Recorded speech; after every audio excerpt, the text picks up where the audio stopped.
Hello, hello, hello. I hope you are ready for today's discussions. Have a lively discussion today.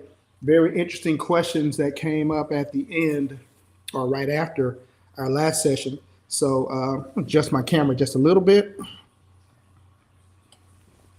Maybe that's a little bit better.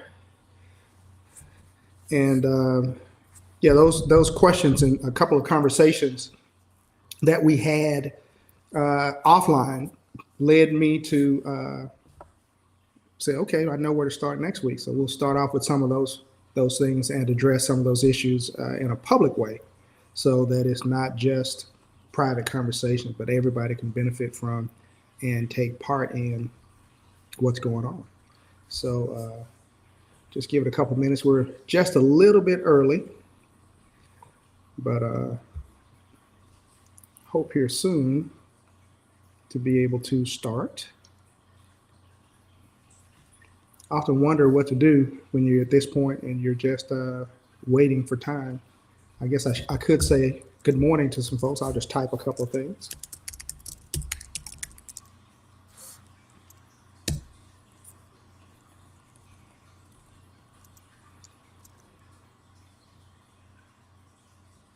Yeah, that's what we'll do.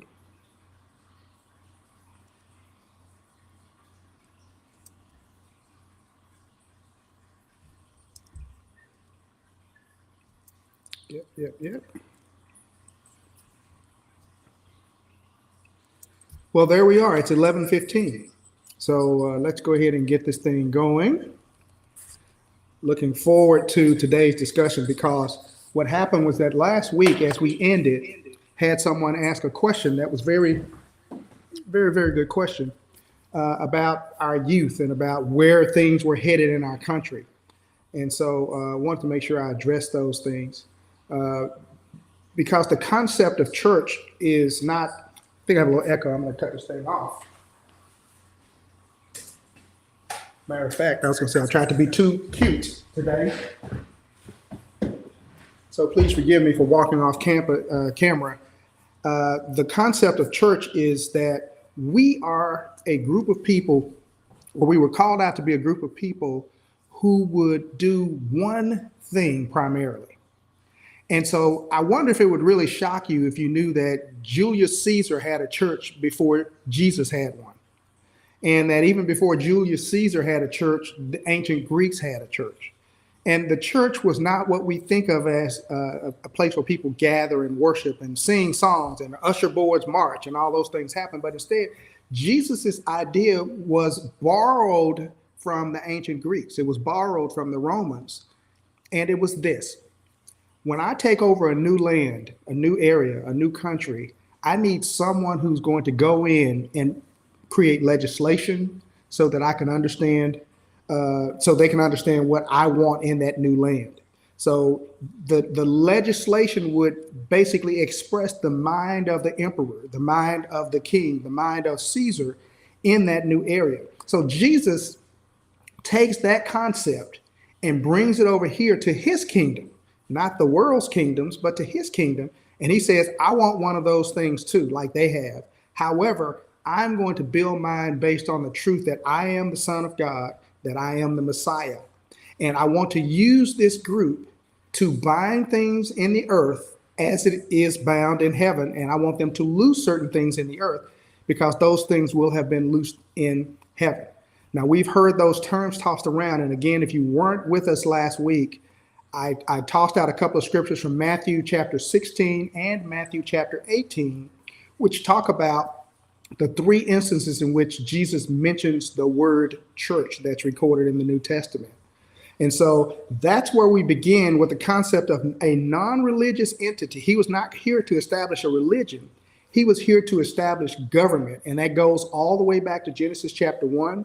And we see it throughout the Bible. Once you have eyes to see it, you can see it happening throughout the Bible. You'll notice that even in his preaching, he was really talking about governing, ruling, dominion, kingship. And so he preached one message and one message only. That was repent, change your mind. That's what the word repent means.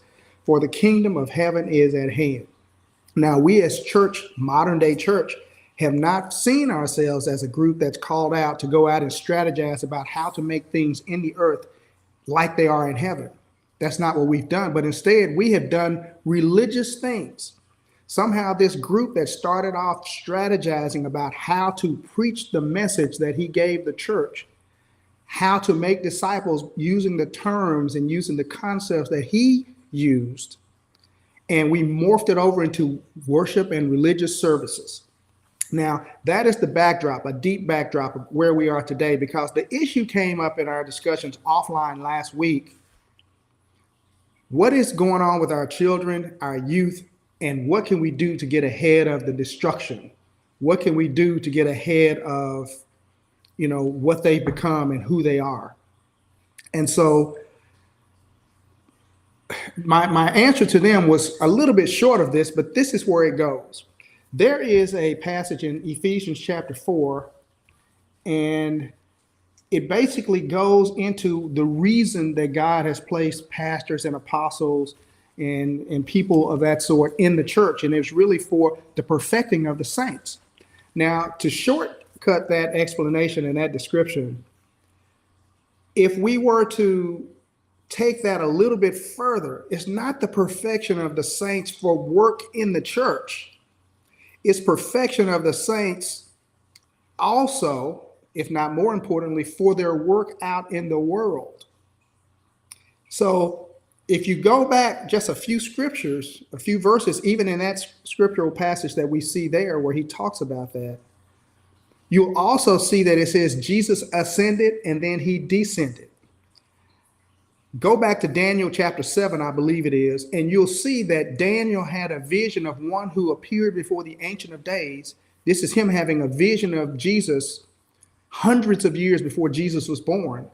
And he says the one approached the Ancient of Days, and that the Ancient of Days gave him gifts, and he gave those gifts. No, he gave him dominion, and then the Son of Man took those gifts, and then he gave gifts to men. He took the dominion, the power, all the authority, and then he gave gifts to men. He gave gifts to men. We have each been provided spiritual gifts, and nobody talks as much about spiritual gifts as they do natural talents and other things. Romans chapter 12, 1 Corinthians chapter 12. We have been given spiritual gifts that are manifested in our lives in different ways.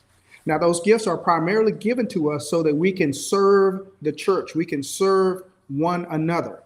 We're supposed to use spiritual gifts in our service to one another, but we are also empowered, and it may be a totally different look when it goes outside of the church, because maybe outside of the church, I'm a lawyer. And inside of the church, my spiritual gift is teaching, and it may be exhortation. I don't necessarily believe that just because I have expertise, skill, experience, training as a lawyer, that my training qualifies me to be a lawyer for the church. It could be that that's what happens. But my role, my spiritual role, is different in the church than it may be outside of the church. It may be expressed in a different way. I may still have the same gifts, the same talents. Now, why do I say this, and what does this have to do with our youth? If the church fulfilled its obligations to perfect the saints, then the saints as children, the saints as parents, the saints as leaders and teachers would learn who they are in Jesus as they are using and supplying their service, their giftedness. We would be in a better place to find out the true expression for the outside ministry, the outside life that they live. And so children would be valued, and their passions would be valued and encouraged, and the church would be what God uses to help polish off their interests and to encourage them and to express them and to fine tune what those things should look like. And so we would see the church then showing itself strong by helping produce better doctors, better lawyers, better craftsmen, better musicians, better clerks, better drivers, better mechanics, because the church will have valued that person and their spiritual gifts will be sharpened the eyes of their understanding, even the vision that God has for them could be better expressed, would be better realized because of the church doing what it's supposed to do. The church is not here to have worship services, not based on Jesus's design. The church was supposed to figure out how to strategize, how to ensure that the power of God is manifested in people's lives so that it's done in the earth like it is in heaven. And God was always about dominion. God was always about that. Even from Genesis chapter 1, he says, male and female, he created he them, and he gave them dominion. And so when man sinned, when man disobeyed God and gave their allegiance to Lucifer instead, man still had the dominion over the earth, but he did not have God's assistance. He was not in consultation with God about how that came out. And so as a result, you have generations of children who are born who never become what God intended for them because they don't even value who they are. They don't value what God has done for them. They don't value what God is trying to do through them. But instead, they figure out other ways to express dominion. They join a gang. They join friends who make them feel more powerful, who give them validation. But if we as the church were focused on sticking to the basics, what did Jesus ask us to do? How did he want us to do it? And if we only preached the message that he gave us to preach, revelation would occur such that we would see young people in droves pushing their way into the kingdom of heaven, trying to figure out how to get in it and expressing that throughout their lives. And so, this is just one of those kind of sticky things where we have gotten off the mission, the message, and the purpose that Jesus initially established for the church. And so for the next few weeks, this is the subject matter for what we'll be talking about. We will be talking about dominion. We'll be talking about the church. What is the church? Who is the church? And what does the church mean to me? I mean, the church in its proper role, in my estimation, would not only help me to identify my spiritual gifts from Romans chapter 12 and 2 Corinthians chapter 12. And I'm not talking about one of those spiritual assessment tests. I haven't seen one that I really like it. I said one day I need to maybe try to tweak it and maybe make one of my own. But the spiritual giftedness that we all have is something totally unique and totally different than what we have used it for. And so we don't see us having gifts to serve other people. We see gifts for the purpose of our own preservation, our own advancement. But Jesus gave us gifts to serve each other. Our first service, our primary service should be to the church, to each other. And as pastors, preachers, apostles, evangelists, our role is to help you to be able to better see your giftedness so that when you leave the church and you go out there, that you're able to take on new responsibilities and bring the kingdom influence to other areas of life, not just in church, not just in the church service, I should say. We're just not called to be the huddle for the purpose of blessing the door. Bless the door, oh my soul. You know the song, bless the Lord, oh my soul. It's not that we don't bless him. It's not that we don't glorify him. It's not that we should not worship him. But when we get together as church, it really is by his design supposed to be so that we can become him as he's now seated in heaven, that we can continue his ministry. And that's why he said, these things and greater things shall you do, because I'm going to go to my Father. Not only am I going to do that, I'm going to make sure you have the power to do it. And so we as modern day Christians, and we don't desire to be disciples. We want to be Christians. We find a church service that suits us with the kind of music that we like, that's convenient to our house, and that has a preacher or a pastor who will give us the word the way we want it, as opposed to saying, Lord, where do I go? What should I do? Where do I need to be to hear about your kingdom so that I am making it in my life in the earth like it is in heaven? And see, we depend upon a church that requests I shouldn't say request is not a good, that leads us to think and emphasize more on where we're going as opposed to what we're supposed to do and be while we're here. Because Jesus was not trying to, he didn't come to get us to come to heaven. No, he came to get us to bring heaven to the earth. And so people don't like to hear that because there are things in scriptures in the Bible which say stuff like, there's going to be a new heaven and a new earth. And we don't want to think about that because we think that once we leave this place, once we die, we're just going to walk around heaven all day. And every day is going to be Sunday and the Sabbath will have no end, all that kind of stuff. But I have a feeling we're going to wind up right back here because he still wants the same things he wanted in Genesis chapter 1.